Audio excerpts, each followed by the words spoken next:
Plus de 49 000 véhicules électriques chinois feront éventuellement leur entrée sur le marché canadien. C'est l'entente qu'a conclue ce matin le premier ministre Mark Carney avec Pékin. On est au Salon de l'Auto. C'est pas nouveau de voir rentrer des nouveaux arrivants manufacturiers sur le marché de nouveaux pays. La Corporation des concessionnaires automobiles du Québec accueille cette nouvelle avec prudence tout en restant en discussion avec le gouvernement fédéral. On est tout à fait ouvert à un marché compétitif. Maintenant, il y a des questions qui se posent.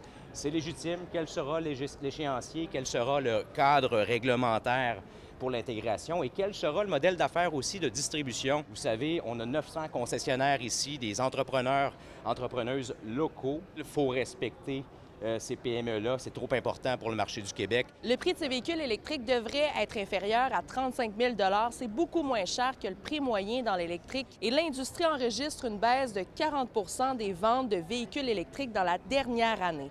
Ce n'est pas anodin. En quelques années seulement, les subventions pour l'achat d'un véhicule électrique sont passées de 13 000 à 2 000 $. Est-ce que c'est ça que vous magasinez pour l'instant, un véhicule électrique? Alors, malheureusement, non. On est encore plus dans le gaz. Peut-être dans un futur, mais pas pour tout de suite. Parce que des voitures à peu près à 60 000, fait que c'est sûr que c'est pas pour tout le monde. Là. Moi, il faut que ça poffe noir. Faut que ça quoi? Il faut que ça poffe noir. Ça poffe noir. Ben oui, diesel.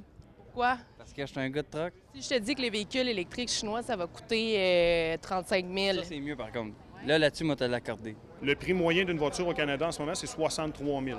Donc, c'est quand même très élevé. Mais là, on voit vraiment, en fait, en 2025-2026, on voit des véhicules qui commencent maintenant. On a du côté de la Kia EV4, qui est maintenant la nouvelle voiture électrique la moins chère au Canada, qui est à 41 000 et quelque chose. Donc, c'est sûr que si les Chinois débarquent avec des véhicules à maximum 35 000 ils vont avoir un nombre de chocs dans le marché. On ne connaît pas encore les véhicules, mais les marques qui circulent sont BYD, Geely et SAIC. Le gouvernement chinois a allègrement subventionné l'industrie chinoise, ce qui fait qu'aujourd'hui, la technologie chinoise est supérieure en matière de voitures électriques à tout ce qu'il y a sur l'ensemble du marché. C'est des véhicules qui sont subventionnés par la Chine beaucoup.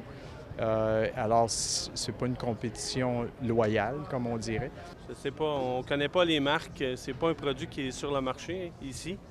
Donc, c'est dur d'avoir confiance dès le départ. En Amérique du Sud, on a déjà vu des véhicules chinois déjà, puis je trouvais que quand même la qualité semblait être bien déjà d'avance, ouais. Le premier ministre de l'Ontario, Doug Ford, a dénoncé cet accord. Selon lui, Ottawa ouvre la voie à un flot de véhicules électriques bon marché sans garantie réelle d'investissement au pays. C'est encore flou quand et comment ces véhicules arriveront sur le marché canadien. Les modalités de l'entente demeurent inconnues. À Montréal, Élie Mercure, pour Nouveau Info.